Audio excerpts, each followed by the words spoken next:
नमस्कार दोस्तों।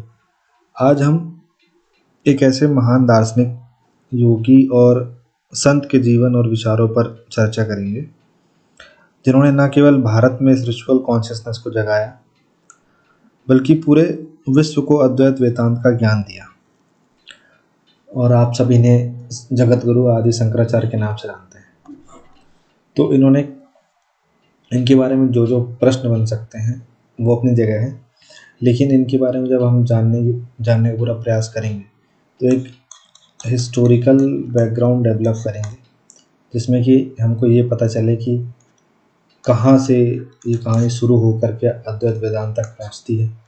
इसके अलावा हम ये समझने की कोशिश करेंगे कि वेदांत तो आपने सुना होगा, आपने उपनिषद सुना होगा, दोनों एक ही चीज़ें, लेकिन ये अद्वैत ये कैसे आया। ठीक है, इसके अलावा हम ये समझने की कोशिश करेंगे कि आखिर उस टाइम पीरियड में, जो अपनी 8-9 सेंचुरी, उस टाइम पीरियड में ऐसी क्या कंडीशन थी कि शंकराचार्य को ये सब स्टैंड उठाना पड़ा, ये सब चीज़ें घटित हुई। इसके अलावा हम इसमें ये भी देखेंगे कि शंकराचार्य की लाइफ में जो जो इंसिडेंट हुए,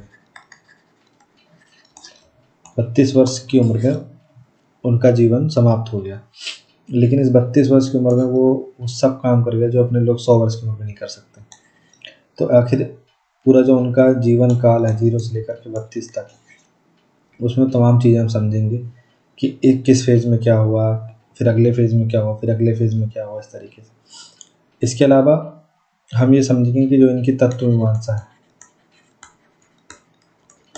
वो क्या कहती है, और साथ ही साथ में जो शंकराचार्य का रेलिवेंस है वर्तमान में वो क्या है, वो सब चीज़ें समझेंगे। तो स्टार्ट करते हैं हम इस टॉपिक को। अगर आप देखें कि मतलब जो शंकराचार्य हैं, तो उनका जीवन एक ऐसा एक जो उनका जीवन पूरी एक अद्भुत यात्रा है, जिसमें उन्होंने केवल 32 वर्ष में पूरे भारत की धर्म यात्रा की, 4 मठों की स्थापना की और एकत्व के सिद्धांत को स्थापित किया, अर्थात अहम ब्रह्मास्मि, यानी मैं ही ब्रह्म हूँ। और आज उन्हीं पर ही वीडियो हमारा बेस्ड है। तो देखिए, सबसे पहले आपने भले ही कहानी सुनी होगी, लेकिन हम इसको यहीं से स्टार्ट करते हैं कि जब शंकराचार्य का ये जो जीवन काल का ही हम पहला फेज मानते हैं, ठीक, जन्म के बाद, तो क्या हुआ, उन्हें बहुत ही कम समय में ये महसूस हो चुका था कि मैं इस आम जिंदगी को जीने के लिए नहीं बना हुआ, मुझे एक मेंटोर ज़िंदगी जीनी है। अब उस मेंटोर ज़िंदगी में क्या है कि स्ट्रगल बहुत सारे हैं। तो उन्होंने क्या निर्णय लिया कि मैं अपने इस जीवन को धर्म के काम में लगाना चाहता हूँ और मैं मोक्ष की प्राप्ति करना चाहता हूँ। तो अब इस चीज़ में उनके लिए सबसे बड़ा व्यवधान उनकी माँ थी। अच्छा, उन्होंने 13 से 14 वर्ष के बीच में वेदों की शिक्षा प्राप्त कर ली। तो उन्हें अब ये था कि अब उन्हें घर से बाहर निकलना है, लेकिन इस बीच में उनकी जो माँ है ऑब्स्टिकल बन रही थी उनके समक्ष। तो उन्होंने क्या किया कि एक नदी में स्नान करने गए। तो क्या हुआ कि उन्होंने ऐसी कहानी रची कि उन्हें मगरमच्छ ने पकड़ रखा है और उनकी माँ नदी के दूसरे किनारे पर खड़ी थी।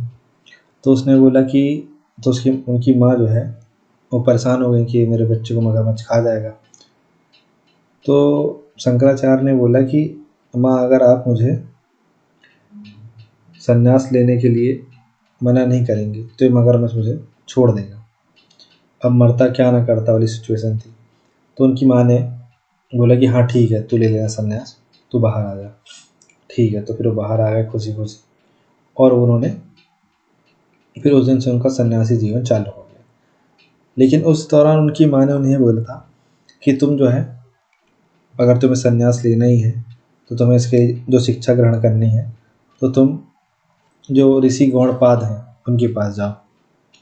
तो शंकराचार्य जी निकल जाते हैं गौड़पाद जी की ओर। अब ये कौन थे, तो आप गोविंद वल्लभ पाद को जानते होंगे। अब ये कौन है, तो ये जो, अगर आप ओंकारेश्वर जाएंगे, ओंकारेश्वर ज्योतिर्लिंग जाएंगे, तो आपको एक गुफा मिलेगी, तो वो गोविंद वल्लभ पाद की गुफा है। तो दरअसल क्या हुआ कि शंकराचार्य गए गौड़पाद जी के पास। तो गौड़पाद जी जो है उस समय अध्ययन कर रहे हैं किसका, ब्रह्मसूत्र का। ठीक है, अब ये ब्रह्मसूत्र की कहानी अभी आगे आएगी। तो इसका अध्ययन उन्होंने किया और फिर उसी समय उनके पास गौड़पाद जी के पास शंकराचार्य पहुँचे। तो शंकराचार्य जी को गौड़पाद जी ने अपनी तरफ से जो शिक्षा हो सकती थी वो दी। उसके बाद उन्होंने क्या किया कि जो ये ब्रह्मसूत्र था इसको गोविंद वल्लभ पाद को दिया और इनसे कहा कि जो ये शंकर हैं इन्हें आप ब्रह्मसूत्र का पाठ कराइए। और इसके बाद उन्होंने शंकराचार्य को गोविंद वल्लभ पाद के हाथ में छोड़ के वो स्वयं निकल गए तपस्या करने हिमालय की ओर। अच्छा, अब गोविंद वल्लभ पाद जो हैं, जो गौड़पाद जी के चेले थे, अब शंकराचार्य गोविंद वल्लभ पाद के चेले बन गए। तो अब शंकराचार्य को ब्रह्मसूत्र पढ़ना था, ब्रह्मसूत्र पर भाष्य लिखना था, ये उनका काम था। अब ब्रह्मसूत्र क्या है ये अभी आगे आएंगे। तो ये गौड़पाद थे और ये है गोविंद वल्लभ पाद। तो हम डायरेक्टली ये जानते हैं कि जो गोविंद वल्लभ पाद थे वो शंकराचार्य के गुरु थे। तो इसमें थोड़ा सा करेक्शन ये है कि गोविंद वल्लभ पाद के गुरु गौड़पाद थे और जो गौड़पाद हैं सबसे पहले वो शंकराचार्य के गुरु थे। उसके बाद फिर जब वो संन्यास में चले गए तो गोविंद वल्लभ पाद को शंकराचार्य को सौंप गए। तो शंकराचार्य फिर गोविंद वल्लभ पाद जी के अंदर में रह करके शिक्षा दीक्षा उन्होंने ग्रहण करी। इसके बाद क्या हुआ, जब अब ब्रह्मसूत्र पे भी आना बाकी है, ब्रह्मसूत्र पे हम अभी आएंगे। अब क्या हुआ कि जब शंकराचार्य ने जो ब्रह्मसूत्र था आपका उसको पढ़ लिया और उस पर भाष्य भी लिखा, टीका लिखना प्रारंभ किया। तो जब उन्होंने उसको पूरा पढ़ लिया, समझ लिया, तो जो उनके गुरु हैं गोविंद वल्लभ पाद, इन्होंने बोला कि अब तुम्हें इस पे शास्त्रार्थ करना होगा, तुम्हें अपने ज्ञान को जांचना होगा कि सच में तुम इतने सक्षम हुए कि नहीं हुए। तो उसके लिए तुम्हें एक डिबेट करनी पड़ेगी, अपने समतुल्य ऐसे व्यक्ति से बात करनी पड़ेगी जो आपकी उस चीज़ का काट कर सके कि हाँ आपका ये पॉइंट वीक है, ये पॉइंट अच्छा है। तो गोविंद वल्लभ पाद जी ने उन्हें नाम सुझाया कुमारिल भट्ट का, क्योंकि कुमारिल भट्ट उस समय जो बौद्धिस्ट आतंक छाया हुआ है, जो बौद्धों का एक ऐसा फेज चल रहा था उस समय कि लोगों के मन में इतना डर था बौद्धों के प्रति कि अगर कोई बौद्धिस्ट मॉन्क जो है उसकी अगर छाया भी किसी गैर बौद्धिस्ट के ऊपर पड़ गई तो वो बौद्ध धर्म में शामिल हो जाएगा। मतलब ऐसा समझिए कि जैसे ये बौद्ध मॉन्क है, अब ये किसी घर में भिक्षा मांगने गया, या फिर मान लीजिए ये बौद्ध मंदिर के रास्ते से गुजर रहा है और इसकी परछाई भी किसी व्यक्ति पर पड़ गई तो वो भी बुद्धिस्ट हो जाएगा। इस तरह बौद्ध धर्म का उस समय आतंक छाया हुआ था। तो एक दफ़ा क्या होता है, अब हम शंकराचार्य से थोड़ा सा किनारे होकर के कुमारिल भट्ट में आ रहे हैं, फिर हम आगे इन दोनों को लिंक करेंगे। तो जो कुमारिल भट्ट थे वो भी वैदिक धर्म जो है उसको ही आगे बढ़ा रहे हैं। वो ये एक मीमांसक है, तो ये भी वैदिक धर्म को ही आगे बढ़ाने की कोशिश कर रहे हैं। तो ये जो कुमारिल भट्ट हैं एक दिन भिक्षा मांगने के लिए एक ब्राह्मण के घर में जाते हैं। तो क्या होता है कि जब उस घर में जाते हैं तो वो जो महिला है वो भिक्षा देने के लिए नीचे नहीं आती है, तो वो दूर से ही जो कुमारिल भट्ट है उनको भिक्षा देने की बात कहती है। तो कुमारिल भट्ट बोलते हैं कि आप इस तरह से भिक्षा नहीं दीजिए, आप मेरे निकट आकर के भिक्षा मुझे दे दीजिए। तो महिला कहती है कि नहीं, अगर मैं आपको नीचे आकर के भिक्षा दी और उतने में किसी बौद्ध भिक्षु की मुझ पर परछाई पड़ गई तो मेरा तो जो ब्राह्मण धर्म है वो तो नष्ट हो जाएगा। तो शंकराचार्य जी नहीं, जो कुमारिल भट्ट जी हैं, इन्होंने महसूस हुआ कि इस कदर अगर खौफ व्याप्त रहेगा तो एक समय तो ऐसा आएगा कि जब जो वैदिक धर्म है, जो ब्राह्मण धर्म, तो समाप्त हो जाएगा। तो उन्होंने उस दिन से प्रतिज्ञा ली कि अब मुझे इसके लिए कुछ प्रयास करना पड़ेगा। तो उन्होंने क्या किया कि जो कुमारिल भट्ट हैं इन्होंने क्या किया कि इन्होंने बौद्ध धर्म जो है उसमें एंट्री ली और संघ में शामिल हो गए। बुद्धम शरणं गच्छामि, संघम शरणं गच्छामि, अब इसमें शामिल हो गए। अब जब शामिल हो गए तो संघ में शामिल होने के बाद उन्होंने जो बौद्धों की शिक्षा है वो सीखी। कि भाई एक्चुअली में बौद्धिक शिक्षा है क्या, आखिर ये ऐसा क्या लूप होल है जो निकाल ले रहे हैं, और जो ब्राह्मण धर्म के ग्रंथ हैं उनका कटाक्ष करके ये लोगों को अपने धर्म में शामिल कर ले रहे हैं। इतना इन्फ्लुएंसिव कैसे हो रखा है बौद्ध धर्म।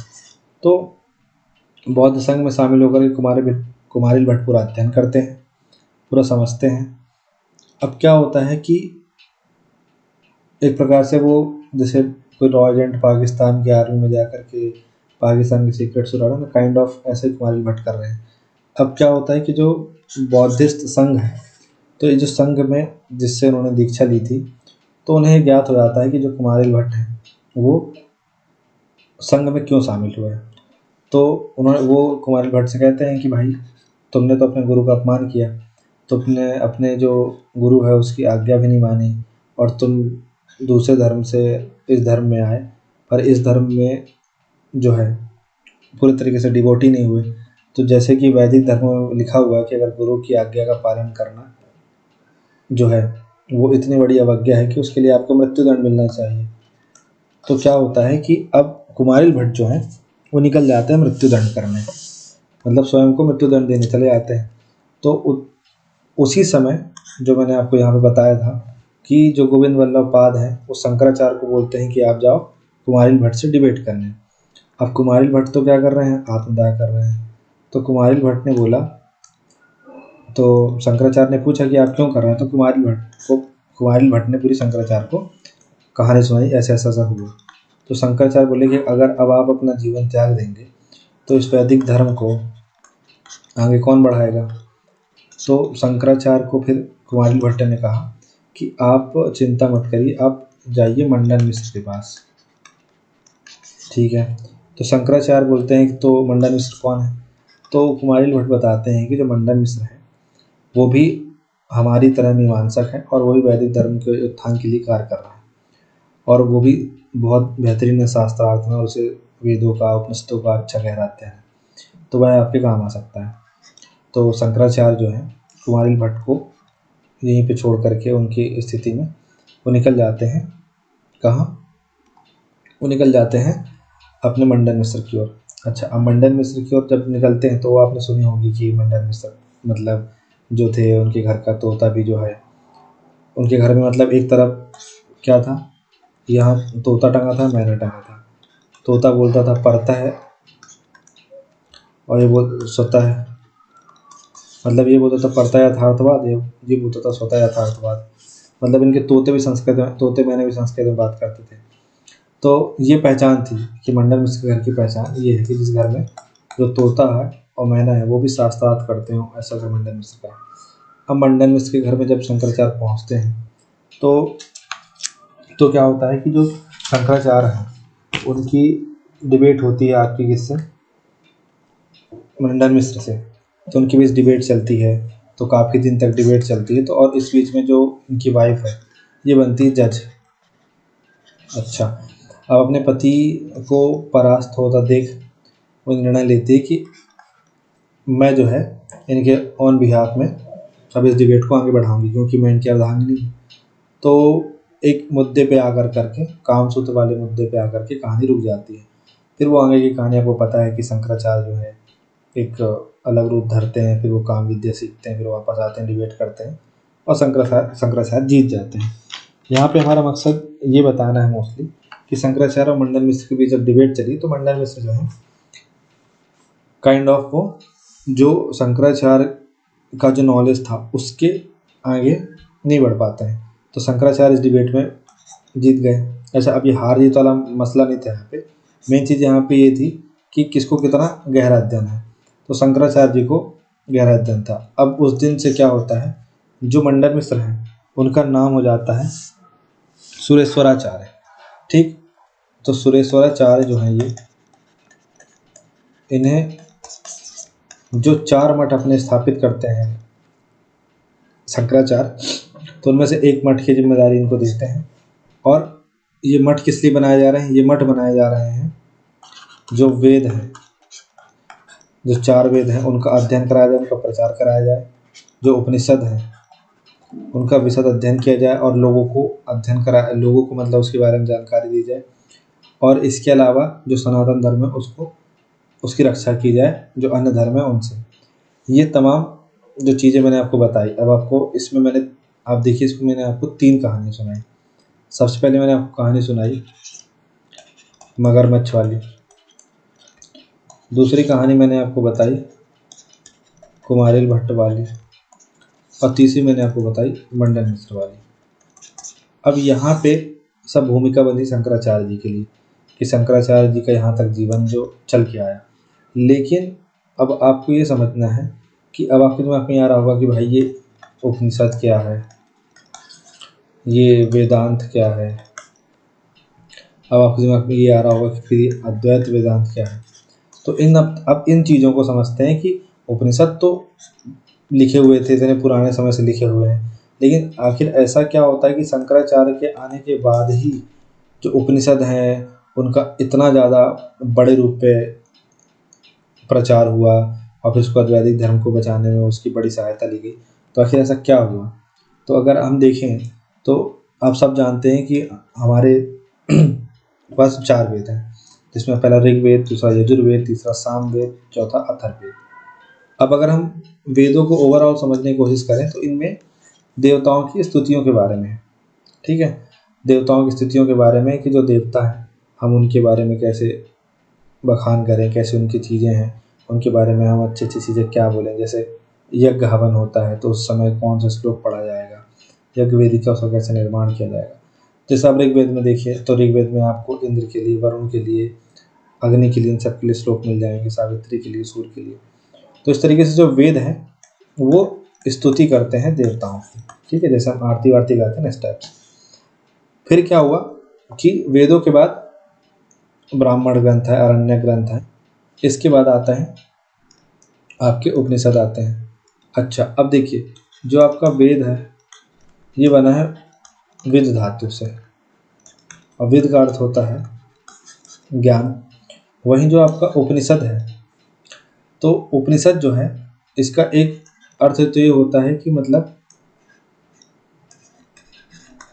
समीप बैठकर, मतलब जो गुरु हैं उनके समीप बैठ कर के ज्ञान प्राप्त करना, ये इसका अर्थ होता है। लेकिन जैसे एक होता है ना कि इसे हम इस नाम से भी जानते हैं, ऑल्सो नोन एज, तो ऐसी उपनिषदों को वेदांत के नाम से भी जानते हैं। अब इसका अगर हम संधि विच्छेद करें तो वेद प्लस अंत, मतलब सर्वपल्ली राधाकृष्णन ने कहा कि जो वेदांत है वो मतलब ऐसी स्टेज है नॉलेज की कि इसके पार अब नहीं जाया जा सकता। अर्थात जो इसमें है, मतलब जो इसमें नहीं है संसार में कहीं नहीं है, इस टाइप वाली स्थिति है कि मतलब अगर जो वेदांतों में नहीं लिखा है तो आप ये मान के चलिए कि ब्रह्मांड में ही ऐसा कुछ भी नहीं है, ठीक है, और ब्रह्मांड में जो भी कुछ है वो इसमें लिखा हुआ है। तो मतलब ये किसी भी इंसान के दिमाग की पराकाष्ठा का स्तर है कि मतलब इसके पार किसी के दिमाग की पराकाष्ठा नहीं जा सकती, ये वाली चीज़ है। तो अब जो वेदांत लिखे गए, उपनिषद लिखे गए, तो इसमें रीजनिंग चालू हुई कि मतलब यहाँ जो वेद हो रहे हैं, यहाँ देवताओं की स्तुतियाँ हो रही हैं, जैसे गायत्री मंत्र लिखे जा रहे हैं। लेकिन जो वेदांत है इसमें रीजनिंग आती है, लॉजिक आता है कि क्यों, मतलब जैसे आपके दिमाग में आता होगा कि एक दिन कभी पढ़ते पढ़ते आपके दिमाग में आता होगा कि मैं क्यों पढ़ रहा हूँ, मैं किस लिए पढ़ रहा हूँ, मुझे क्यों पढ़ना चाहिए, क्यों ना मैं ये करूँ वो करूँ, वट, या जो भी आप काम करो तो आपके दिमाग में आता होगा कि क्यों, वाई। तो वाई जो है वो हर एक चीज़ की इन्वेंशन की जो मदर है, कि मतलब जो वाई जो है ये जब आपके दिमाग में आना शुरू होता है क्यों, तब आपके दिमाग में असली खुन्नस मस्ती है, तब आपके पास असली प्रश्न आया कि क्यों।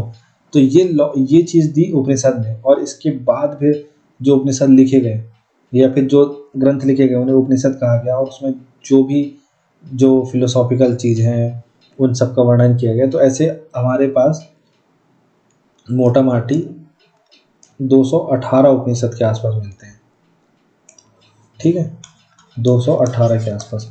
लेकिन जो हम प्रोमिनेंट मानते हैं, मुख्य मानते हैं, वो आपके 11 के आसपास हैं। अब ये जो 11 के आसपास आपके हैं, इनमें इनके लिए क्या होता है कि जो आपके वो हैं, अब यहाँ पे हम स्टार्ट करेंगे जो आपके बदरायण थे।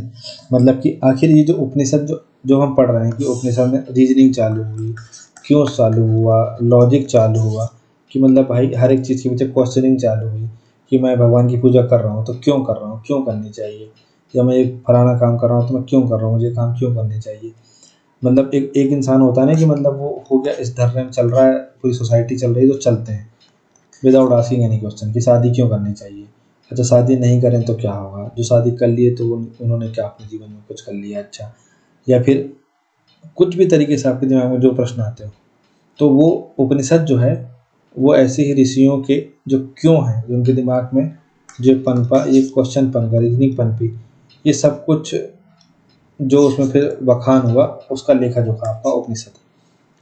अब क्या होता है कि जो मैंने 11 उपनिषद बताया आपको, अब इसमें जैसे आपने कठोपनिषद सुना होगा, आपने ईश उपनिषद सुना होगा, ठीक है। उसके बाद आप ये, और इसके बाद आपने प्रश्न उपनिषद सुना होगा, इसके बाद आपने केन उपनिषद सुना होगा, इसके बाद आपने मुंडक उपनिषद सुना होगा, आपने मांडुक्य उपनिषद सुना होगा, इसके बाद आपने छांदोग्य उपनिषद सुना होगा, इसके बाद आपने बृहदारण्यक उपनिषद सुना होगा। अच्छा इसके साथ ही आपने ऐत्रेय, तैतरीय ये सब सुना होगा। तो देखिए ये ऐसे तमाम जो मुख्य मुख्य 11 जो हैं, इसके अलावा ये जो 218 इनमें फिर क्या, ये 218 जो है इनमें फिर ये हुआ है कि इन्हीं 11 में से कुछ इसका इसको मैं इसको इनके इन दोनों के श्लोक को मिक्स करके ऐसी चीज़ बना दी गई है। तो यहाँ पे मोस्टली मतलब ये 11 ही हैं। अब क्या होता था कि ये जो उपनिषद हैं, इन जो जो हमारे उपनिषद हैं, ये 218 वाले इसकी मैं बात कर रहा हूँ, तो क्या होता था इनके बीच में कुछ ना कुछ जैसे लूप होल्स रहते थे। कि मान लीजिए कि एक उपनिषद में लिखा है कि सूर्य जो है पश्चिम से उगता है और पूरा डूब जाता है। वहीं बी में लिखा हुआ है कि ना सूरज उगता है ना डूबता है। वहीं सी में लिखा हुआ है कि सूर्य जो है ईस्ट से उगता है और वेस्ट में डूब जाता है। तो अब इसको बौद्धिस्ट फिलोसफर जिस संघ वालों ने पढ़ा, तो उन्होंने लोगों के बीच में फैलाया कि भाई ये जो तुम्हारे उपनिषद हैं ये तो एक दूसरे को कॉन्ट्राडिक्ट कर रहे हैं। अब जब एक दूसरे को कॉन्ट्राडिक्ट कर रहे हैं तो ये तुम्हें क्या ज्ञान देंगे। तो अगर जब तुम इस तरीके से जो कॉन्ट्राडिक्ट करने वाली पुस्तक से पढ़ोगे तो तुम्हारा ज्ञान तो छीण रहेगा, तो तुम्हें तो जो अल्टीमेट रियलिटी है, मतलब जो मोक्ष है वहाँ तक पहुँचना होता तो आप पहुँच ही नहीं पाओगे। जैसे लेट सपोज आप किसी किताब से पढ़ रहे हैं और उस किताब में जो आपका सिलेबस है उस सिलेबस की 20% बस चीज़ें हैं और उस किताब को आप पूरा टाइम दे रहे हैं, तो हो सकता है कि वो किताब ख़त्म हो जाए लेकिन आपका एग्ज़ाम तक आपका सिलेबस कभी ख़त्म नहीं हो पाएगा। तो इस चीज़ का लूप होल का फ़ायदा उठा करके जो बुद्धिस्ट लोग हैं वो जो वैदिक धर्म वाले हैं, ब्राह्मण धर्म वाले हैं, उनको अपने धर्म में शामिल कर लेते थे। तो इस लूप होल को किसने समझा? बहुत समय पहले इस लूप होल को बदरायण ऋषि ने समझा। बदरायण ऋषि ने, जिन्हें वेद व्यास भी बोला जाता है। तो इन्होंने क्या किया कि ऐसे जितने उपनिषद हैं और उनके बीच में जितने भी कंट्राडिक्टरी चीज़ें आ रही हैं, इन सब को क्या किया, इन सब को ले करके उन्होंने एक ग्रंथ तैयार किया, ठीक है, जिसका नाम था आपका ब्रह्म सूत्र। और इस ग्रंथ में उन्होंने जितने भी कॉन्ट्राडिक्टरी फ्रेजेस हैं, जितने भी कॉन्ट्राडिक्टरी बातें हैं, चीज़ें हैं, उन सब को निकाला और एक लॉजिक के थ्रू, हर चीज़ के थ्रू उनका एक आंसरिंग किया, क्वेश्चनिंग आंसरिंग फॉर्मेट में किया और उसको उन्होंने सही कर दिया। और ये जो ब्रह्म सूत्र है, फिर यही यही ये जो है असली मतलब ये जो बना ब्रह्म सूत्र बना, ये जो उपनिषद थे इनकी असली व्याख्या बनी है। क्योंकि इसमें मोस्टली उन्होंने जो 11 उपनिषद जो मैंने आपको बताए, ईश उपनिषद, कठोपनिषद, फिर आपका प्रश्न उपनिषद, मांडुक्य उपनिषद, मुंडको उपनिषद, ऐतरेय, कौशिकी, फिर इसके बाद आपका छांदोग्य, बृहदारण्यक, ये तमाम जो उपनिषद हैं इन सब के कोर निकाल करके और एक समराइज वे में करके उन्होंने ब्रह्म सूत्र की रचना करी। अब ब्रह्म सूत्र जो है ये बन गई एक आपकी, मतलब ये जिस व्यक्ति को भी किस चीज़ का अध्ययन करना है, दर्शन का अध्ययन करना है, जिस चीज़ को भी स्पिरिचुअलिटी में घुसना है, तो उनके लिए ये हो गई मुख्य किताब। तो इसी किताब को ही सौंपा था किसने? गौड़पाद ने गोविंद वल्लभ पाद को, और जो गोविंद वल्लभ पाद हैं उनसे गौड़पाद ने कहा था कि इस किताब को आप सौंपिए शंकराचार्य को, और शंकराचार्य इस किताब को पढ़ने के बाद इस पे वो भाष्य लिखें, इस पे वो टीका लिखें। और उन्होंने बोला कि ये काम सिर्फ शंकर ही कर सकते हैं कि इस पे वो टीका लिख सकेंगे, भाष्य लिख सकेंगे।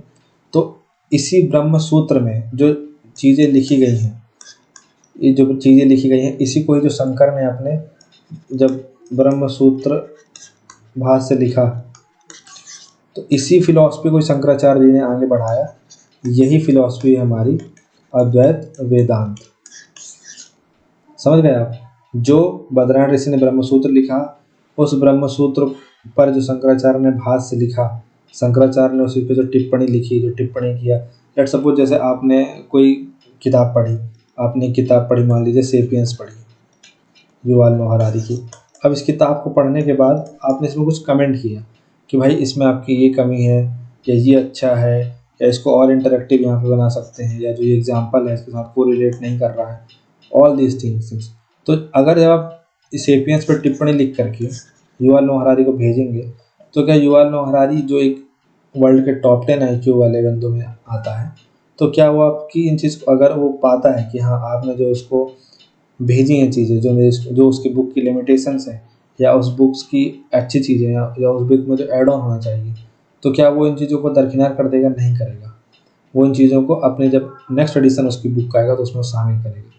तो वही चीज़ मैं आपसे कहना चाह रहा हूँ कि ब्रह्मसूत्र जो है उस पर फिर शंकर ने भाष्य लिखा, और उसी को फिर उन्होंने पूरे भारत में प्रचार कराने का काम किया। तो आइए अब आगे देखते हैं कि जो ये आपका जो ब्रह्मसूत्र संकरम भाष्य जो है, ये शंकराचार्य ने इसको लिखा, और शंकराचार्य ने इसको पूरे फिर प्रमोट किया, और इसी के बेसिस पे उनका जो सनातन धर्म का प्रचार है, वैदिक धर्म का प्रचार है, उसको जोर शोर से आगे बढ़ाया उन्होंने। तो आप यहाँ पे समझेंगे कि जो वेद हैं, उसके बाद जो आपके उपनिषद हैं, तो उपनिषदों में जो कंट्राडिक्टरी पॉइंट थे उनको बद्रनाथ ऋषि ने निकाला। फिर इसके बाद इस पर टीका लिखा, किसने?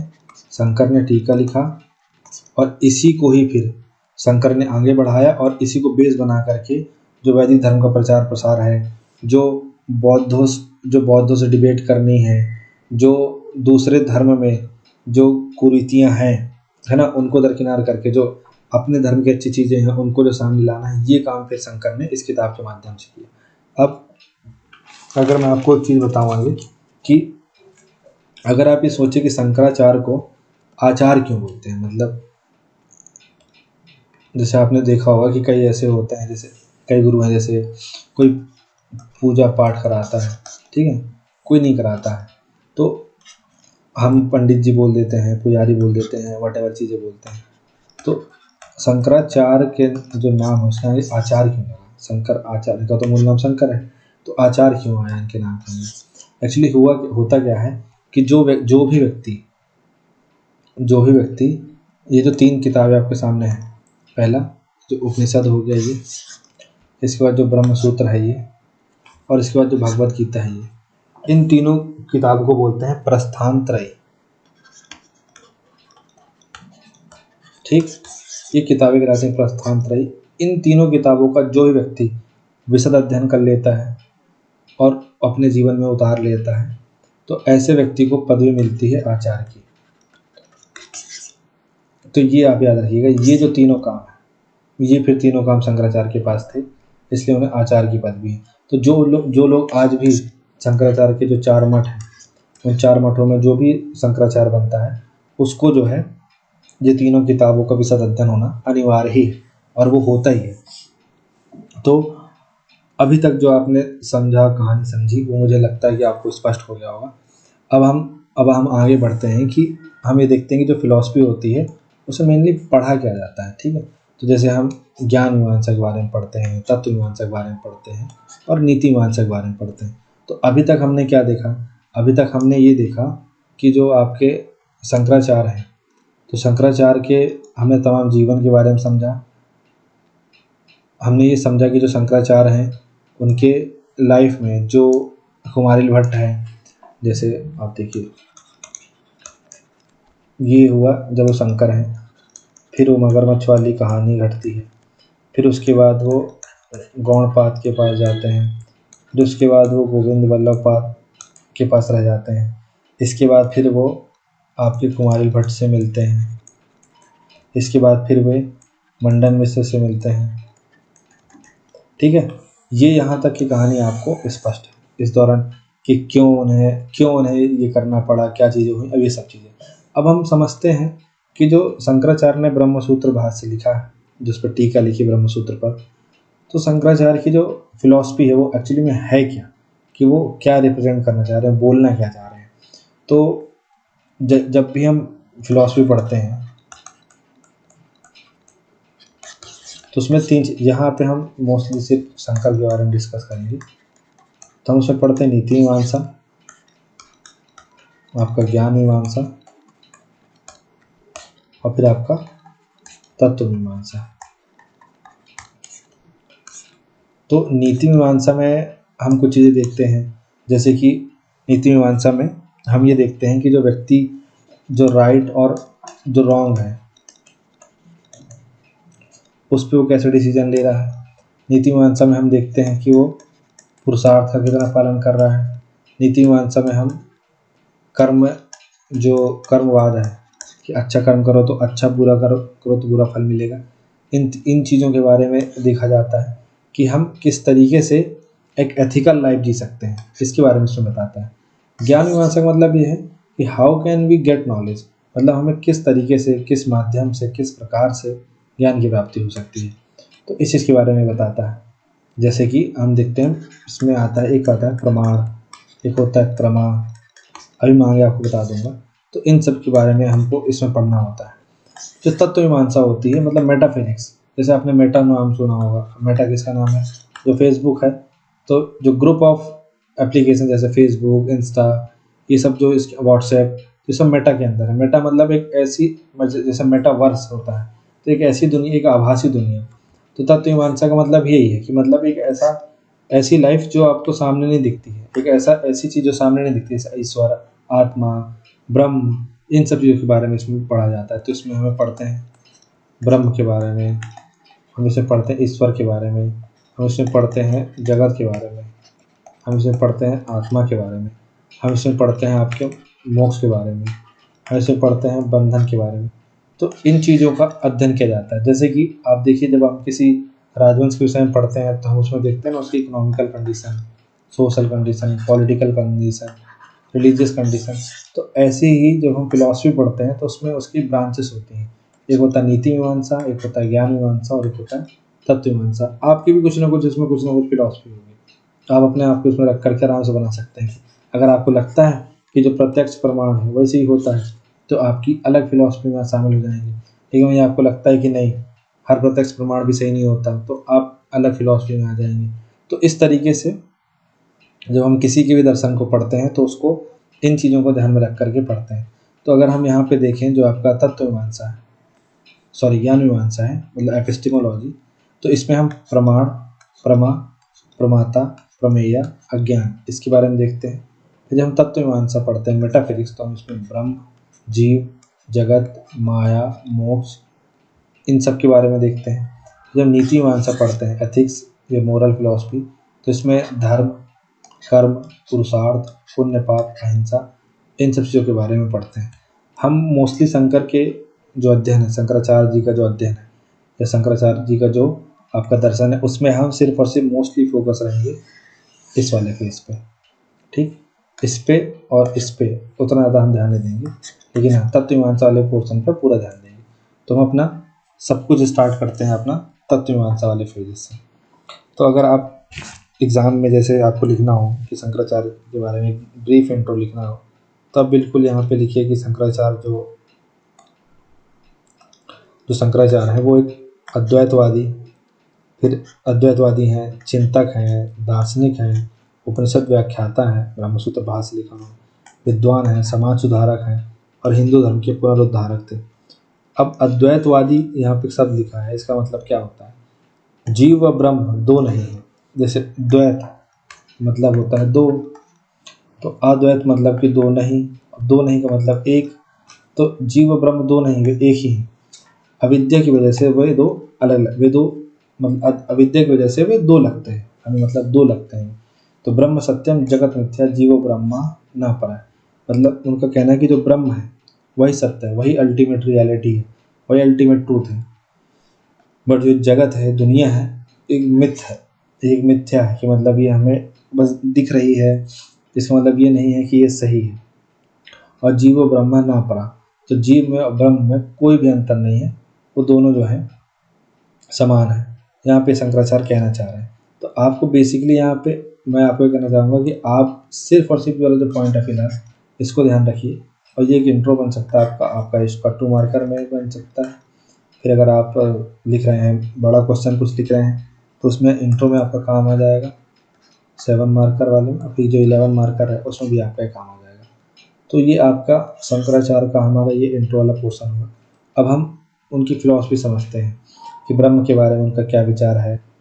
ठीक है, तो इसमें हम देखेंगे कि जो शंकराचार्य हैं वो किस किस चीज़ के विषय में क्या क्या बोल रहे हैं, वो हम एक लाइन से देखेंगे। जैसे सबसे पहले ब्रह्म के बारे में, फिर हम देखेंगे आपका ईश्वर के बारे में, फिर हम देखेंगे जीव के विषय में, फिर जगत के विषय में, फिर इसके बाद आत्मा के विषय में, फिर इसके बाद मोक्ष के विषय में। तो ये 6 चीज़ें जो हैं तत्वमीमांसा के अंतर्गत हम शंकराचार्य जी किस चीज़ के विषय में क्या सोचते हैं उसके बारे में हम देखेंगे।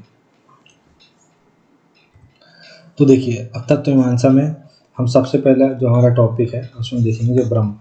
तो शंकराचार्य ने जो अभी मैंने आपको इसके पहले एक श्लोक बताया था कि ब्रह्म सत्यम जगत मिथ्या, तो इसमें जो ब्रह्म है उसके बारे में शंकर क्या कह रहे हैं उसके बारे में हम देखेंगे। तो उनका ही कहना है कि सबसे पहले मैं आपको एक बता देता हूँ कि वो ब्रह्म के बारे में क्या सोचते हैं। तो जैसे अगर आप देखेंगे कि वो ब्रह्म के बारे में सोचते हैं कि जो ब्रह्म है वो अनिर्वचनीय है, जो ब्रह्म है वो आपका अज्ञेय है, जो ब्रह्म है वो आपके निर्गुण सगुण दोनों हैं, जो ब्रह्म है वो आपके अनंत है, अविनाशी है, अखंड है, वो अपरिवर्तनीय है, वे आपके निर्विकार हैं, वे आपके मतलब जो समय स्थान की बाध्यता से परे हैं, मतलब बंधन रहित है मैं कहता हूँ। फिर उसके बाद आप देखेंगे कि एकमात्र सत्य है, ये शब्द याद रखिएगा, सत्य। ठीक है, इसके अलावा अगर आप देखेंगे और चीज़ें अगर देखना चाहें आप, तो इनकी मतलब अनुभूति नहीं की जा सकती, मतलब ठीक फील नहीं किया जा सकता। तो अब अगर मैंने जो यहाँ पे शब्द इस्तेमाल किया सत्य, तो ब्रह्म जो है एकमात्र सत्य, अर्थात सत्य वह है जो त्रिकाल बाधित है, मतलब जो हर समय हर परिस्थिति में जीवित है। और इस प्रकार से अगर हम देखेंगे तो त्रिकाल बाधित है का मतलब कि उसको बिल्कुल भी मतलब उसको बाधित नहीं किया जा सकता, वो अल्टीमेट रियलिटी अल्टीमेट ट्रूथ है, वो जो ब्रह्म है। अब कैसे इसको अगर हम इधर देखें, जो सत है आपका, तो 3 प्रकार से वो मतलब अपनी सत्ता बनाता है। कैसे बनाता है देखिए, एक तो बोलता है कि एक परमार्थिक है, एक व्यवहारिक है और एक प्रतिभाषिक सत है। तो जो सत है उसमें बोलता है कि ब्रह्म जो है एकमात्र सत है और इसकी 3 प्रकार की सत्ता होती है, एक परमार्थिक सत्ता, एक व्यवहारिक सत्ता और एक प्रतिभाषिक सत्ता। अर्थात परमार्थिक सत्ता मतलब वह सत्य जो कभी बदलता नहीं है, जैसे ब्रह्म। तो ब्रह्म एक परमार्थिक सत्ता है, मतलब ये कभी नहीं बदलेगा सत्य। जैसे अगर मैं आपको एग्जांपल दूं कि जो सूर्य है वो तो उगता है, डेली उगता है, ठीक है। अब बादल छाए हुए हैं, इसका मतलब ये नहीं है कि सूर्य नहीं है, वो तो है ही, ठीक है। तो वो बादल भले 5 मिनट 10 मिनट 1 दिन 2 दिन छा जाएंगे पर वो सूर्य को नहीं ढक देंगे, सूर्य तो तब भी एग्जिस्ट करेगा। इसके अलावा जो व्यवहारिक सत्ता है, तो जीवन जो हम जी रहे हैं, आप देखेंगे जो व्यवहारिक सत्ता है, जो जीवन हम जी रहे हैं, जगत की सत्ता, जैसे कि मैं अभी आपको पढ़ा रहा हूँ, ठीक है, आप देख रहे हैं, आप सुन रहे हैं, आप भी लिख रहे हैं, तो ऐसा आपको लग रहा है क्या कि आपसे कोई लिखवा रहा है, आपसे कोई करवा रहा है? ये हमारी व्यवहारिक सत्ता है, मतलब जीवन जगत ये व्यवहारिक सत्ता है। फिर अगला जो है प्रतिभाषिक सत्ता, मतलब ना ही असली, ना ही व्यवहारिक, केवल आभास, काइंड ऑफ स्वप्न। जैसे कि आप स्वप्न से जागे तो आपके साथ ये हुआ कि मतलब भ्रम की स्थिति, तो आप स्वप्न देख रहे हैं, जब आप स्वप्न देख रहे हैं तो आपने कभी ये नोटिस किया कि जैसे मान लीजिए आप दौड़ रहे हैं, दौड़ रहे हैं, दौड़ रहे हैं और एक गड्ढा आया और अचानक से आप उस गड्ढे में बचने की कोशिश करते हैं, फिर आपकी नींद खुल जाती है। लेकिन जब तक आप भाग रहे थे और ये गड्ढा नहीं आया था, जब तक आपने बचने की कोशिश नहीं करी, तब तक आपको कहीं पर भी ऐसा लगा कि इस सपने में आपको कोई कंट्रोल कर रहा है, या आप अपने इस सपने को, आप अपने आप को इधर की जगह इधर मोड़ दे रहे हैं। कुछ भी नहीं हो रहा, आप मतलब शांत सोए हुए हैं और जो कर रहा है सपने में सब कुछ हो रहा है, आप कुछ भी नहीं कर पा रहे हैं। जैसे ही आप कुछ करने की कोशिश करेंगे उस वो दुनिया ख़त्म हो जाएगी। तो ये प्रतिभागिक सत्ता ये बोलता है कि ये ना ही असली है, बिल्कुल असली नहीं है, ठीक है, और ना ही व्यवहारिक है, सही बात है, व्यवहारिक भी नहीं है, बस आभास होता है हमें। तो ये 3 प्रकार की सत्ता की ही बात करता है। वहीं अगर हम देखें, जैसे हमने बोला कि ब्रह्म जो है एकमात्र क्या है, सत है, तो इसका भी कुछ अपोजिट होता होगा, तो उसका अपोजिट होता है असत। जो सत है उसका मतलब क्या, जिसका खंडन ना हो सके, जो त्रिकाल बाधित हो, जैसे ब्रह्म, जैसे सूर्य रहेगा चाहे छाया रहे या ना रहे। दूसरा असत, जो है ही नहीं, जैसे बांझ पुत्र, आपने सुना है किसी बांझ का पुत्र होता हो, ठीक, वो उसका ना, वो बांझ है इसलिए क्योंकि उसके पुत्र नहीं हो रहा है या पुत्र नहीं हो रही है। आकाश पुष्प, क्या आपने कभी आसमान में पुष्प उगते देखे? नहीं। आयताकार त्रिभुज, क्या आपने कभी त्रिभुज को देखा आयताकार? ये त्रिभुज है, ये त्रिभुज है, आयत है, तो आयताकार त्रिभुज हो ही नहीं सकता। फिर मिथ्या, जो इन दोनों का बीच का है, जो ना सत है ना असत है, स्वप्न। तो मिथ्या जो है एक आपका जो प्रतिभाषिक सत्ता है वही हो जाती है। तो यहाँ पे हमने समझा कि जो ब्रह्म है वो समझा कि ब्रह्म एकमात्र सत है। फिर ब्रह्म के गुण समझे कि ब्रह्म जो है उसको हम फील नहीं कर सकते, अनिर्वचनीय है, अज्ञेय है, निर्गुण है, सगुण है, अनंत है, अविनाशी है, अखंड है, अपरिवर्तनीय है, निर्विकार है, बंधन रहित है। ये हमने ब्रह्म के बारे में समझा।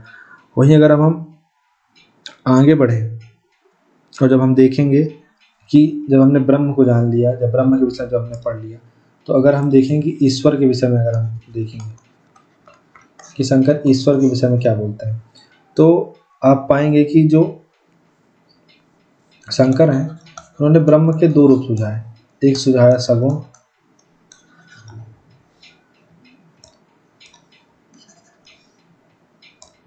एक उन्हें सुझाया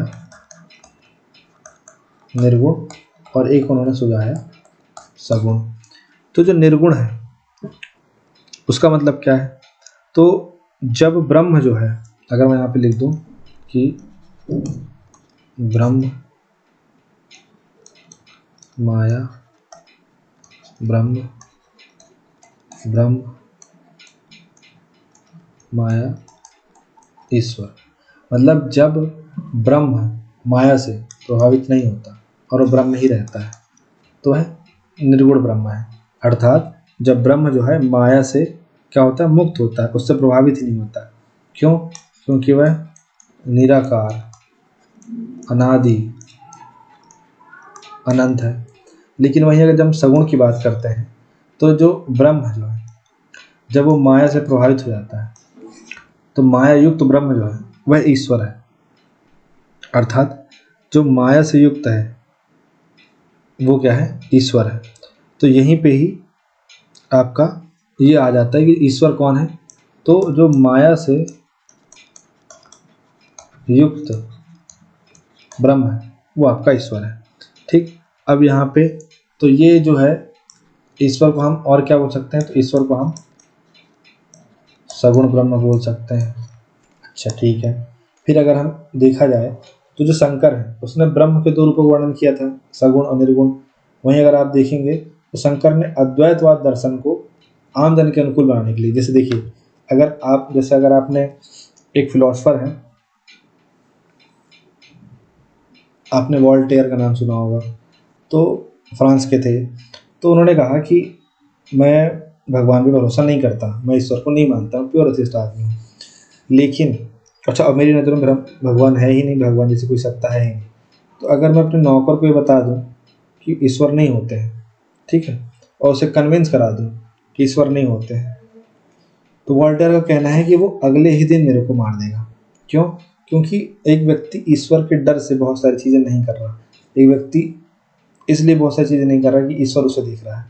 तो ऐसे शंकराचार्य का कहना था कि जो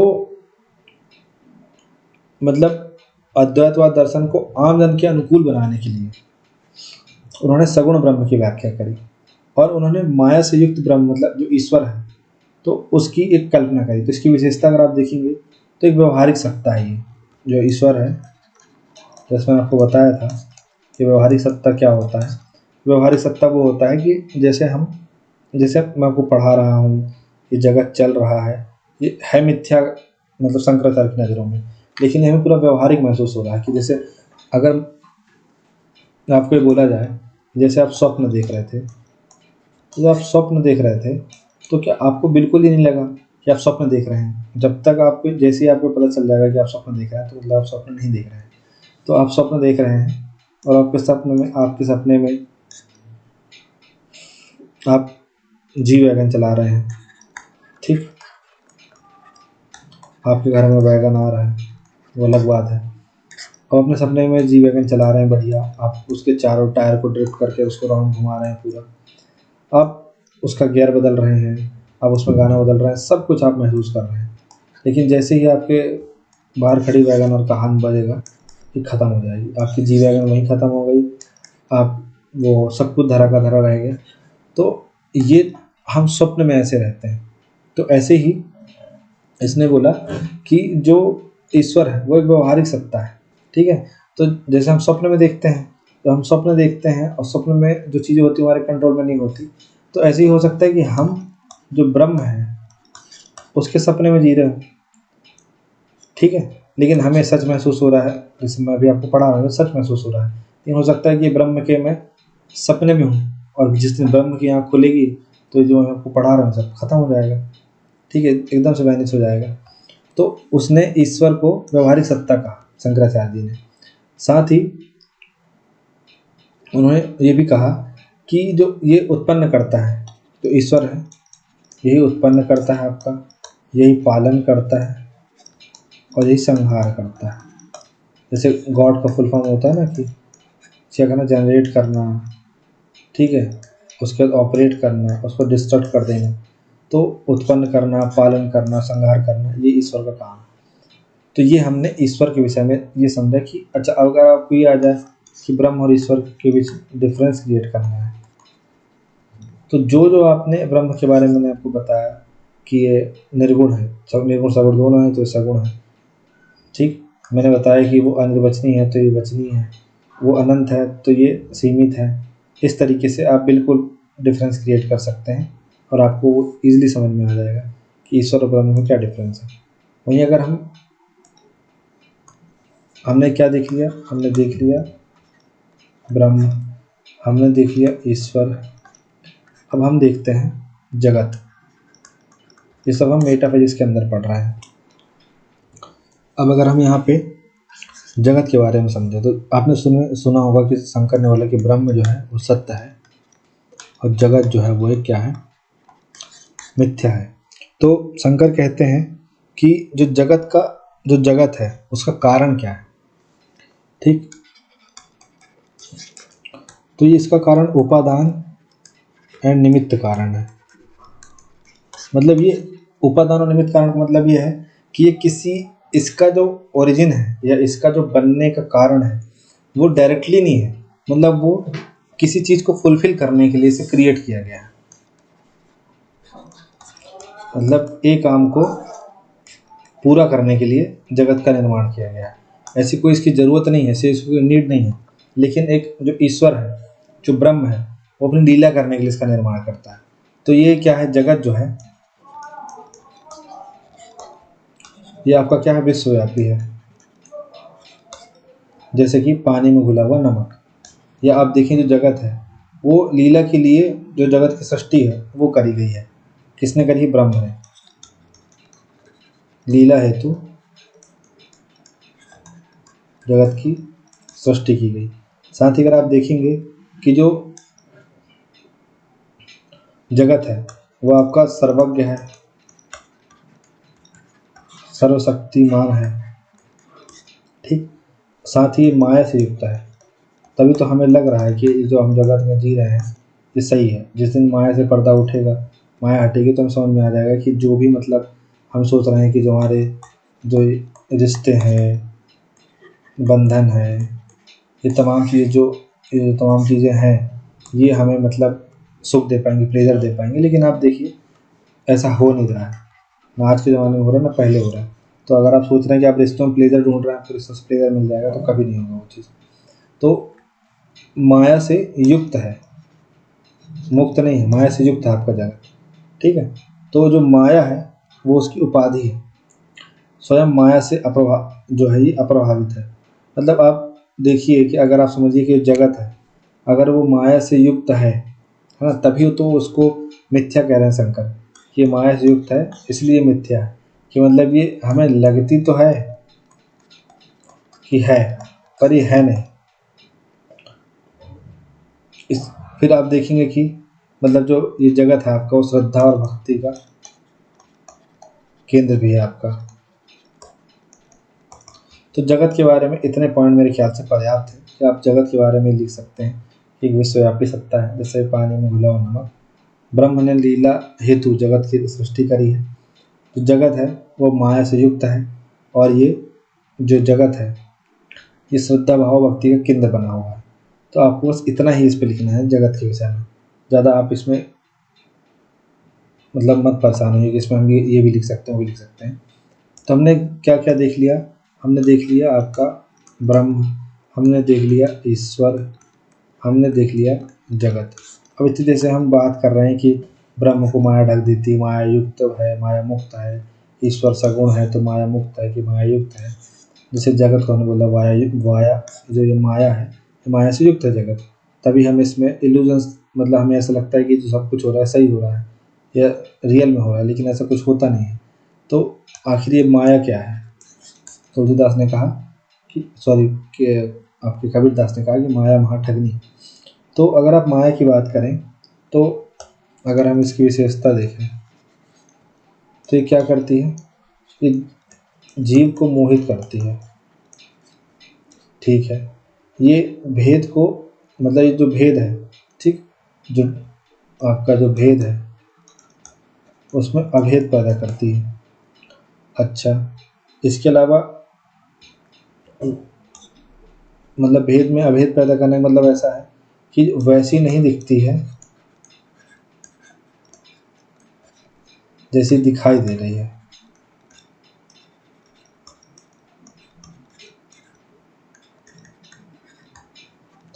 अर्थात अगर आप इसको समझें कि अंधेरे में एक रस्सी आपको दिखी और उस रस्सी से आपको सर्प का भाव महसूस हुआ, तो क्या वो सच में मतलब वो जो रस्सी है वो सर्प थी क्या? नहीं थी। लेकिन आपने यकायक देखा और आपको वो सर्प महसूस हुई। तो जो माया है जगत के साथ भी ये करती है, ठीक है। जो हमें मतलब आखिर आपने प्रत्यक्ष देखा ना, आपने प्रत्यक्ष देखा, उसके बाद भी आपको वो रस्सी जो है आपको सांप नजर आई। तो ऐसे ही शंकराचार्य का कहना है कि जो ब्रह्म है जब उसको माया ढक देती है तो हमें ईश्वर का रूप मिलता है। ऐसे ही जब जगत माया से युक्त हो जाता है तो हमें जो इस जगत में जो सब परपंच हो रहे हैं, सब चीज़ें हो रही हैं, वो सब कितना सही लगता है। तो माया असली में आपकी ये है कि वो ये काम करती है। और अगर आप देखेंगे कि जो आपकी माया है, तो अगर उसके अगर आप और अगर वो करना चाहें कि जो उसके गुण हैं, अगर मैं आपको उसको बताना चाहूँ, तो आप देखिए ये क्या करती है? ये आपके जीव, मतलब जो जीव होता है, ठीक है ना, तो जीव को उससे बांध के रखती है, मतलब जीव को बांध के रखती है। दूसरा, ये मतलब न सत है न असत है। ये जैसे कि रेल की पटरी है, मिलती प्रतीत होती है ना, जितने भी आपको इल्यूजन वाली मतलब ऐसी चीज़ें दिखती हैं कि जैसे लेट सपोज आप मृग मारीच का, जैसे आप यहाँ पे देखिए रेल की पटरी ऐसे जा रही है, आपको आगे चल के ऐसा लगा कि मिल गई है, लेकिन नहीं भाई सीधा चल रही है। इसके बाद आप देखिए जो सूर्य है वो आपको रेड दिखाई पड़ेगा शाम को, दिन में आपको पीला दिखाई पड़ेगा, दोपहर में आपको सफ़ेद दिखाई पड़ेगा। क्या उसका सब कलर है जी? नहीं है, लेकिन वो सब रिफ्रैक्शन और रिफ्लेक्शन की वजह से ऐसा होता है। फिर जैसे ब्रह्म है तो ब्रह्म को भी ईश्वर के रूप में प्रकट करती है, ये जो माया है ये बुद्धि में आपके भ्रम उत्पन्न करती है, मतलब ज़बरदस्ती के डाउट्स क्रिएट कराएगी। इसके अलावा ये आपको ये मतलब व्यवहारिक जगत का सृजन करती है, जो जगत है ना, जो जगत का निर्माण हुआ व्यवहारिक जगत है उसका सृजन करेगी। तो माया जो है ये तमाम चीज़ें जो है शंकराचार्य ने कहा कि माया ये करती है। जैसे आप देखेंगे कि जैसे गीता में क्या लिखा हुआ है कि जब तक आपको कोई व्यक्ति अच्छा लगता है तो आपको उसकी हर चीज़ अच्छी लगती है, और जिस दिन जो व्यक्ति आपको पसंद आना बंद होता है उस दिन से ही, सिर्फ उसी दिन से बता रहा हूँ, उस दिन से ये हालत हो जाती है कि वो व्यक्ति आपको मतलब उसकी वही पहली हरकतें, जैसे वो बाल बना रहा है, जैसे वो कपड़े पहन रहा है, वो पहले पहनता था आपको अच्छा लगता था, लेकिन जिस दिन से वो आपको नापसंद होगा वो वही कपड़े ही पहन रहा है, उसी स्टाइल में कंघी कर रहा है, लेकिन आपको बिल्कुल पसंद नहीं आ रहा। ठीक है, तो ये सब माया का खेल है जो आपको बांध के रखती है, जो माया मतलब हमको मोहित करके रखती है। तो ये हमने माया के बारे में समझा। इसके बाद अगर आप देखेंगे कि जो हमने माया के बारे में देख लिया, तो हम इसमें देखेंगे कि जो जीव है, आत्मा है, उसके बारे में समझने की कोशिश करेंगे कि भाई जो आत्मा है, अभी आत्मा ये भूत प्रेत वाला आत्मा नहीं है, यहाँ आत्मा या जीव के बारे में अगर आप देखेंगे तो ब्रह्म सत्यम जगत मिथ्या आत्म जीवा ना परा। ठीक है, ब्रह्म जीव ना परा है, अर्थात मतलब यहाँ पे आत्मा और जीव को एक ही मान रहा है ये। और यहाँ पे अगर आप देखें कि जो आपकी आत्मा है तो आत्मा को मिथ्या नहीं माना इसने, मतलब अगर एक हम यहाँ पे मैं आपको समझाना चाहूँ, हाँ, जैसे एक अगर मैं डिफरेंस क्रिएट करूँ आत्मा और जीव में, तो पहला ये है कि जैसे आत्मा है वो एक ही होती है और ये अनेक होती है। दूसरा अगर डिफरेंस मैं आपको बताऊं कि जो आत्मा है वो क्या है, अखंड है, तो जीव जो है अखंड तो नहीं है, खंडित है। तीसरा अगर मैं आपको बताऊं कि इसमें जो आपकी आत्मा है वो क्या है, अविनाशी है, अविकारी है, जीव ऐसा नहीं है। इसके बाद अगर आप देखेंगे जो आत्मा है क्या वो माया से मुक्त है? हाँ, माया से मुक्त है। शरीर हो जीव होगा नहीं, ये माया से युक्त होगा। ठीक है, तो ऐसे बहुत सारे डिफरेंसेस हैं आत्मा और जीव के विषय में।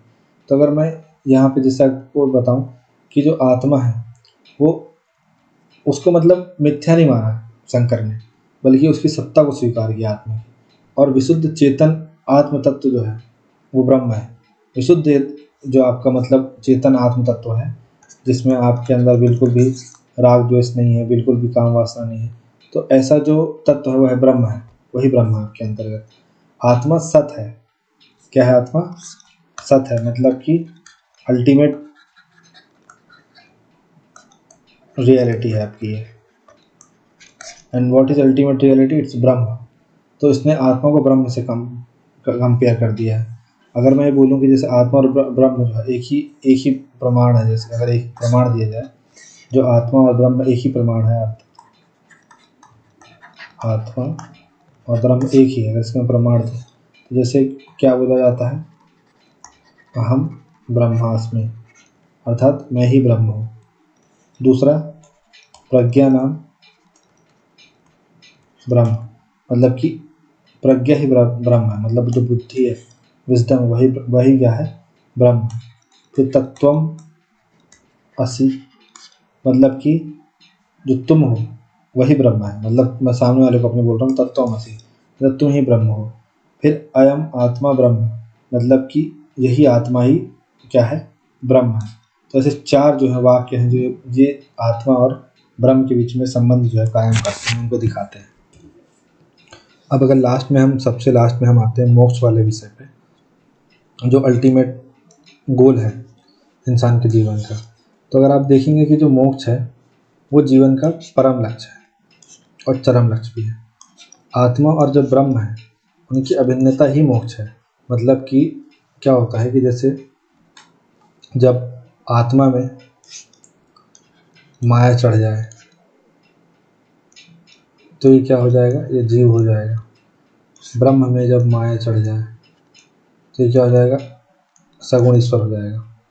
तो इन दोनों की अभिन्नता ही, जब मतलब इससे माया खत्म हो जाए, इससे माया खत्म हो जाए, तो आत्मा और ब्रह्म की अभिन्नता जो है, जो अलग ना हो दूसरे से, वही मोक्ष हो जाएगा।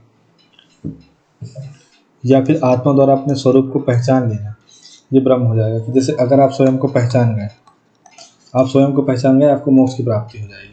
आप ये बिल्कुल सोचना ही छोड़ दीजिए कि भाई मतलब कोई ऐसा अल्टीमेट ट्रुथ पता चल जाएगा, नहीं, ऐसा कुछ नहीं होगा। आप मतलब बेसिकली बस आप अपने आप को जान जाएंगे, अपनी चीज़ों को समझ जाएंगे, तो ही आपको ब्रह्म की प्राप्ति हो जाएगी, मोक्ष की प्राप्ति हो जाएगी। अब मोक्ष प्राप्ति के साधन क्या है? एक तो होता है ज्ञान मार्ग, ठीक है, मतलब वेदों का अध्ययन, उपनिषदों का अध्ययन। उसके बाद कई जैसे भक्ति मार्ग का सहारा लेते हैं, जिसमें आपके जैसे भक्त एक एक होता है आपका ज्ञान मार्ग। तो ज्ञान मार्ग वाले में क्या होता है कि ये बोलते हैं कि वेदों का, उपनिषदों का, ब्रह्म सूत्र का, भगवत गीता का, इन सब का आप अध्ययन करो, तो इससे आप ज्ञान मार्ग के माध्यम से मोक्ष की प्राप्ति कर सकते हैं। वहीं एक बोलता है जैसे जैसे निर्गुण वाले हैं, जिसमें आपका कबीर दास जो लोग आते हैं, तो वो भक्ति मार्ग का सहारा लेकर के, कि जैसे तुलसीदास हो गए, सॉरी कबीरदास तो आपका ज्ञान मार्ग का ही सहारा लेते हैं, लेकिन जैसे तुलसीदास हो गए, मीरा हो गई, जो आपके गुरु नानक हो गए, ये भक्ति मार्ग का सहारा लेकर के मोक्ष प्राप्त करने की बात बोलते हैं। कि मतलब भक्ति मार्ग का सहारा लेकर के, मतलब कि ये ऑब्जेक्ट है, इस पर हम फोकस रहेंगे, हम इस पर ध्यान लगाएंगे, और फिर हम इनके प्रति अपना डिवोशन रखेंगे, और फिर हम इससे क्या है, मोक्ष प्राप्ति करेंगे। वहीं शंकराचार्य ये कहते हैं कि जिस व्यक्ति को मोक्ष प्राप्त करना है तो उसको साधन चतुष्टय से युक्त होना चाहिए। साधन चतुष्टय से युक्त होने का मतलब ये है कि पहले तो विवेक की बात करते हैं कि वह नित्य अनित्य भेद क्षमता, उसके अंदर नित्य अनित्य भेद क्षमता का मतलब ये होता है कि नित्य का मतलब ये होता है जो कि जीवन भर रहेगी, ठीक, मतलब कि वो जैसे लेट सपोज आपने कोई रिचार्ज करा लिया लाइफ टाइम, तो जब तक आप जिंदा हो तब तक रहेगी, ठीक है, लेकिन वो इसका मतलब ये नहीं कि नित्य हो गई, लेकिन आपके मर जाने के बाद क्या वो नित्य रहेगी, क्या उसको यूज होगा, नहीं होगा। तो ऐसी चीज़ें जो आपके होने ना होने के बाद भी दुनिया में जीवित रहेंगी, जैसे सूर्य हो गया, जैसे पृथ्वी हो गई, ठीक है, ये नित्य है। वहीं अनित्य क्या है, जैसे कि मान लो फॉसिल फ्यूल्स हैं, ये अनित्य हैं आपके। तो इसका आपको विवेक होना चाहिए कि क्या चीज़ नित्य है, क्या चीज़ अनित्य। अब जैसे कोई व्यक्ति बोले कि मृत्यु मृत्यु जो है वो क्या है, कि मतलब जीवन भर, मतलब आप मतलब मृत्यु आपको क्या साथ नहीं छोड़ेगी, मृत्यु आपको कभी भी साथ छोड़ जाएगी, मतलब आपका शरीर आपको कभी भी साथ छोड़ जाएगा, मृत्यु आपके समीप आ जाएगी। तो अगर आपको ये ध्यान हो कि भाई ये चीज़ नित्य है, चीज़ अनित्य है, तो आप बिल्कुल ज्ञान मार्ग की ओर और मोक्ष प्राप्ति की ओर अग्रसर हो सकते हैं। दूसरा, विराग। विराग मतलब, राग मतलब होता है किसी के प्रति अटैचमेंट, वैसे विराग का मतलब क्या होता है, भोग परित्याग, इन सब से आपका क्या हो, डिटैचमेंट हो, ठीक, जो भोग है उसका परित्याग हुआ आपका। कि मतलब भोग मतलब हर तरीके से काम वासना, किसी भी तरीके का जो भोग है वो, जैसे मतलब किसी को कोई चटोरा ही है खाने पीने इन सब में, तो वो भी एक भोग ही है, तो उसका परित्याग करे वो। फिर षट संपत्ति का पालन, तो षट संपत्ति या षट संपत्ति जो है इसका वो पालन करे। अब कैसे षट संपत्ति का पालन कर सकता है, पहला तो यह है कि मैं लिख देता हूँ सम, दूसरा है दम, तीसरा है उपरति, ठीक है, चौथा है आपका तितिक्षा, ठीक है, चौथा है आपका श्रद्धा गुरु के प्रति, ठीक है। तो ये एक हो गया, दो हो गया, तीन हो गया, चार हो गया, पाँच हो गया। इसके अलावा है आपका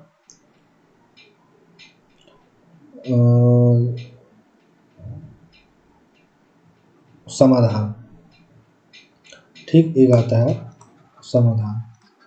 तो ये आपकी तीन और तीन छह चीज़ें हो गई। अब सम का मतलब यहाँ पे ये है कि जो मन है, उसको अपने को कंट्रोल करना है। जो आपका मन है, अंतर्मन है, उसको कंट्रोल करना है। दम का मतलब क्या है कि जो आपकी इंद्रियां हैं उसका संयम करना है, ठीक है। उपरति का मतलब क्या है कि आपको धर्म आचरण का पालन करना है। फिर उसके बाद आपका तितिक्षा का मतलब ये है कि सर्दी गर्मी जो भी है उसको सहन करना है।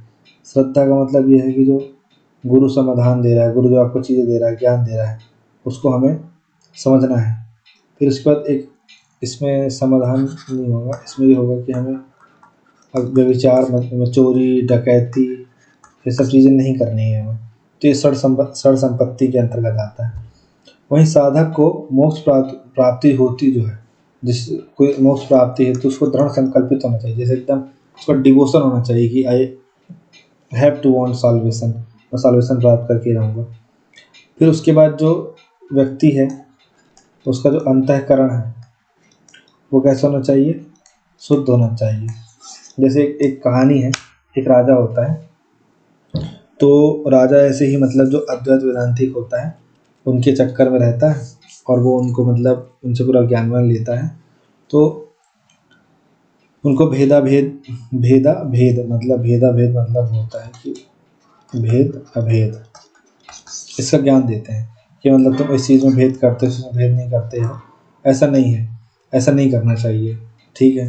तो राजा घर पहुंचता है तो अपनी पत्नी के समक्ष बोलता है कि भाई आज मुझे जो ज्ञान प्राप्त हुआ है वो असीमित ज्ञान प्राप्त हो गया, अल्टीमेट ज्ञान प्राप्त हो गया मुझे। तो पत्नी बोलती है ऐसा क्या हो गया। तो वो बोले कि मैंने हर चीज़ पे भेद करना जो है बंद कर दिया है, अब मैं किसी भी चीज़ पे भेद नहीं करूँगा, मेरे लिए सब चीज़ जो है वो समान है इस तरीके से। फिर चाहे मैं शयन कक्ष में तुम्हारे साथ सोऊं, चाहे अपने पुत्र के साथ सोऊं, मेरे लिए सब बराबर है। अब ये बात जब उसकी पत्नी सुनती है तो उसके तो रोंगटे खड़े जाते हैं कि भाई ये कौन सा सन्यासी है या ज्ञानी जो इसको ये चीज़ें सिखा दी है और ये भी उसको इतने अच्छे से मान करके आया है। तो रानी ने क्या हुआ, फिर वज़ीर को बुलाया, उससे पूछा जाना कि भाई वो जो संत है जिनसे इन्होंने ज्ञान लिया जो भी लिया उनको कल यहाँ बुलाओ, मुझे उनसे बात करनी है। अब वो मंत्री गए, उनसे बातचीत किए। फिर वो जब वो मंत्री उनको लेकर के आया तो रानी ने बोला कि भाई ये आपने इन्हें क्या समझाया है, क्या बोला है कि ये तो ये तक कह रहे हैं कि चाहे वो मेरे साथ हम बिस्तर हों, चाहे मेरी बेटी के साथ, और मैं किसी में कोई भेद नहीं करता। तो उन्होंने बोला कि आप मुझे कल तक का वक्त दीजिए, कल तक मैं इस प्रॉब्लम को सॉल्व कर दूंगा, आज रात आप मैनेज कर लीजिए। तो किसी तरीके से राजा को मदिरा पान करा के कुछ करा करके वो किनारे कर देती है रानी, ताकि उसकी पुत्री जो है वो उस दिन बच जाए। अब क्या होता है कि जो पंडित होता है वो उसको, जो उसका वजीर होता है उससे बोलता है कि भाई तुम्हें कुछ नहीं करना है, जब तुम्हारा राजा आएगा दरबार में तब बस कुछ चीज़ें करनी है। जिस कुर्सी पर राजा बैठेगा उस कुर्सी पे तुम मुझे बैठा देना, जिस कुर्सी पर तुम बैठते हो उस कुर्सी पे तुम बैठे ही रहना, और जिस एक कुर्सी पे जो किसी मंत्री संतरी की कुर्सी हो उसको राजा के लिए खाली छोड़ देना, ठीक है। तो वो जो मंत्री होता है, वो जो वजीर होता है बोलता है ठीक है ऐसा कर लेंगे। तो राजा की कुर्सी में बैठ गया कौन, राजा की कुर्सी में बैठ गया पंडित सन्यासी। वजीर अपनी कुर्सी पे बैठा रहा और जो राजा है उसके लिए जो संतरी मंत्री होते हैं उनकी छोटी सी कुर्सी पर एक जगह खाली छोड़ देता है। अब क्या होता है कि जब राजा दरबार में आता है तो राजा देखता है कि अच्छा मेरी कुर्सी पे ये बैठे हुए हैं, ठीक है, कुछ नहीं बोलता। वजीर अपनी जगह पे बैठा हुआ है। फिर जब वो ये देखता है कि मैं जो है एक संतरी मंत्री की कुर्सी पे बैठूंगा, तो फिर भी वो पंडित जी के प्रभाव में कुछ नहीं बोलता, बैठ जाता है। इसके बाद क्या होता है कि फल वगैरह आता है, खाने के लिए चीज़ें आती हैं। तो जो पंडित जी हैं उनको बहुत अच्छी थाली में परोसा जाता है, सोने की थाली में। फिर जो वजीर है उसको भी चांदी की थाली में परोसा जाता है, और वजीर के लिए और पंडित जी के लिए 56 भोग बने हुए हैं, वो दोनों वो सबको खाते हैं। और राजा के पास एक सामान सी थाली आती है और उसमें राजा को जो पंडित जी हैं या जो सन्यासी हैं वो केले का जो छिलका है वो फेंक के देते हैं कि लो राजा खाओ। अब राजा उनके ऊपर तो, सन्यासी के ऊपर तो गुस्सा निकाल नहीं सकता था, तो त्यों राजा अपनी तलवार निकाल लेता है और जो बगल में मंत्री बैठा रहता है उसके गले में लगा देता है। तो बोलता है कि मैं मतलब इतना गिरा हुआ हूँ कि मैं केले का छिलका खाऊंगा। ये सारी चीज़ें वो हरकतें करता है। इतने में वो सन्यासी उठते हैं और खड़े होते हैं। तो बोलते हैं कि अरे मूर्ख, कल तो तू बहुत बोल रहा था कि मैं भेद भेद अभेद के बारे में ज्ञान प्राप्त कर लिया हूँ, तो मैं सब जान गया हूँ, मुझे कोई दिक्कत नहीं है। तो यहाँ वहाँ तू कल को भेद अभेद के चक्कर में अपनी पुत्री के साथ सोने को तैयार था, और यहाँ तू अभी केले के छिलके में और केले में भेद कर पा रहा है, इस कुर्सी में भेद कर पा रहा है, कल तू भेद नहीं कर पा रहा था। तो उन्होंने कहा कि जो व्यक्ति जिसका अंतःकरण शुद्ध होगा, ठीक है, वही मोक्ष प्राप्त कर पाएगा। तो इस कहानी में ये था कि जो राजा था उसका अंतःकरण शुद्ध नहीं था, इसलिए वो मोक्ष प्राप्ति के लिए, साल्वेशन के लिए वो उस समय सही नहीं था, क्योंकि अभी उसका जो अंतःकरण है वो शुद्ध नहीं है, वरना वही दिन में आसाराम, रात में जहासाराम बन जाएगा। तो ये स्थिति होती थी। तो यही मैंने कहा कि जो भेदाभेद है उस चीज़ से परे होना चाहिए, तब जब वह अंतःकरण से शुद्ध होगा। तो ये हमने यहाँ पे देखा, किसके बारे में, आपके मोक्ष के बारे में देखा। फिर वहीं अगर आप देखें बंधन के बारे में, तो बंधन जो है आत्मा का शरीर के साथ जो है आसक्त हो जाना, वही बंधन है। जैसे जो आत्मा है, ठीक है, उसके ऊपर माया की परत चढ़ गई, तो माया की परत चढ़ गई तो शरीर बन जाएगी, जीव बन जाएगी, और उसके साथ चिपकी रहेगी कि मेरा शरीर है, मैं इस शरीर को कैसे छोड़ सकता हूँ, ठीक है, चमड़ी है, इसको चमकाना है। फिर अब इन सब का कारण क्या है कि हम सोचते हैं कि जो हमारा शरीर है यही जो है हमारी पूरी पर्सनालिटी, रियलिटी है। तो जो ये शरीर से आसक्त हो गया है जो आत्मा, ये किस कारण से हुई? क्योंकि अविद्या के कारण से। और जब इसके वास्तविक स्वरूप का ज्ञान हो जाएगा हमें कि जो आत्मा है, ठीक है, वो जब शरीर के साथ जो उसकी आसक्ति बनी वो जब खत्म हो जाएगी, माया की परत हट जाएगी, उसके पास जब ज्ञान आ जाएगा, तो जब वास्तविक स्वरूप का उसको ज्ञान होगा तो उसको साल्वेशन की स्थिति प्राप्त हो जाएगी, मोक्ष की स्थिति प्राप्त हो जाएगी उसको। इसके बाद अगर मैं आपको ये बोलूँ कि जो यहाँ पे हमने देखा मोक्ष वाले पोर्शन पे, वहीं मोक्ष वाले पोर्शन पे अगर मैं एक दो चीज़ें और आपको बताऊँ, तो हमने यहाँ पे क्या देख लिया, यहाँ पे हमने आप ये भी देख लिया कि जो मोक्ष है उसके बारे में देखा, और साथ ही बंधन के बारे में देखा। तो वहीं अगर मैं आपको ये बताऊँ इसमें कि जो आपका मोक्ष है उसे कुछ अगर अगर अवस्था बताऊँ मैं आपको, तो मोक्ष की दो अवस्था होती है, एक होता है जीवन मुक्ति और एक होता है विदेह मुक्ति। जीवन मुक्ति में क्या होता है कि जीवित अवस्था में ही आत्मा परमात्मा के एकत्व का ज्ञान हो जाता है, जैसे कि आपका गौतम बुद्ध, महावीर स्वामी, ठीक है। तो ब्रह्म ज्ञान में सभी प्रकार के कर्म फल नष्ट हो जाते हैं। लेकिन वही विदेह मुक्ति क्या होता है कि जीवन मुक्त साधक के प्रारब्ध कर्मों का क्षय हो जाता है। मतलब कि जो जीवन मुक्त जो है, जो साधक है, उसके प्रारब्ध कर्मों का क्षय हो जाता है। प्रारब्ध मतलब कि जो उसके पूर्व जन्म के कष्ट, जो पूर्व जन्म के फल थे, वो अभी जो भोग रहा था, वो सब नष्ट हो जाते हैं। तो जीवन मुक्ति का मतलब ये होता है कि जीवित अवस्था में ही, ठीक है। विदेह मुक्ति का मतलब जब देह से मुक्त हो गया तब की बात चल रही है, ठीक है। तो आई होप सो आपको ये यहाँ पे जो मैंने आपको मोक्ष के बारे में बताया, जो मैंने यहाँ पे आत्मा और जीव के बारे में बताया, चेतन के बारे में बताया, वहीं जो ब्रह्म के बारे में, ईश्वर के बारे में, जगत के बारे में, माया के बारे में बताया, तो ये आपको बहुत स्पष्ट होगा। तो वहीं पे अगर हम रेलिवेंस देख लें, शंकर का वर्तमान में जो शंकराचार्य का रेलिवेंस देख लें अगर, तो हम देखेंगे सबसे पहले कि जो अद्वैत वेदांत है, इनको प्रमोट करने में इनका महत्वपूर्ण जो रोल है वो रहा ही है। साथ ही इस चीज़ की वजह से क्या हुआ है कि जो भारतीय दार्शनिक पहचान है उसकी नींव रखा गई है, और भारतीय संस्कृति और धर्म का जो है पुनरुद्धार हुआ इनकी वजह से। इसके बाद अगर आप देखेंगे आप, तो ये वसुधैव कुटुंबकम की बात करते हैं, ठीक। जब ये अहम ब्रह्मास्मि बोल रहे हैं तो इसका मतलब आप समझ रहे हैं, ये पूरे विश्व की बात कर रहे हैं। मतलब ये कहना चाह रहे हैं सभी प्राणियों की एकता की बात कर रहे हैं, अद्वैत, दो नहीं है। मतलब जब वो जीव की बात कर रहे हैं दो नहीं है, तो हम बाउंड्री कैसे बना सकते हैं। इसके बाद इन्होंने कहा इन मतलब सांस्कृतिक क्षय भारत की एकीकरण में बाधक है। तो इन्होंने भारतीय संस्कृति और धर्म का पुनरुद्धार करने का काम किया, आध्यात्मिकता के साथ तर्क का एकीकरण किया इन्होंने। इसके साथ ही इन्होंने हिंदू धर्म का पुनरुद्धार किया। जो पाखंड है, अंधविश्वास है, उन सब को मतलब क्या किया उन्होंने, खंडित किया। तो अनुष्ठानों पर आध्यात्मिक ज्ञान को, अनुष्ठानों की जगह उन्होंने आध्यात्मिक जो स्पिरिचुअल नॉलेज है उसको बढ़ाने पर ध्यान दिया उन्होंने। तो ये जो आपके शंकर है, शंकराचार्य है, इनका ये महत्व है मोटा माटी जो देखा जाए व्यक्तिगत जीवन में, या उनका जो रेलिवेंस है भारतीय समाज में, भारत में जो रेलिवेंस उनका, तो उनका ये रेलिवेंस है। तो अगर मैं आपसे कहूँ कि आप जो है, मैंने आपको शुरू में आपको ये बताया था कि जो शंकर हैं उनकी मगरमच्छ वाली कहानी बताई। इसके बाद उन्होंने जब ये हो गया तो गौड़पाद, फिर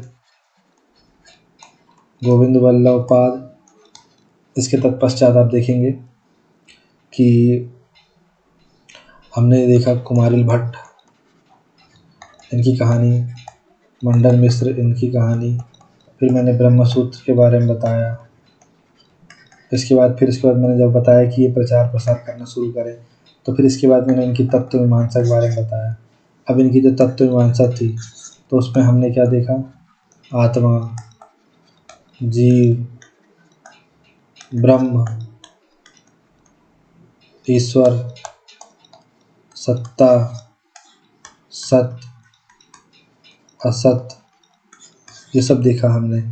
इसके साथ ही हमने ये देखा कि जो इनकी रेलिवेंस है वो क्या है।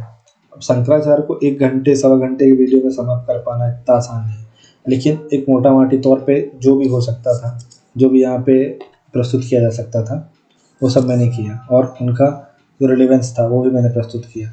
तो आई होप सो ये आपको बहुत क्लियर होगा। तो thanks for watching this video, have a nice day.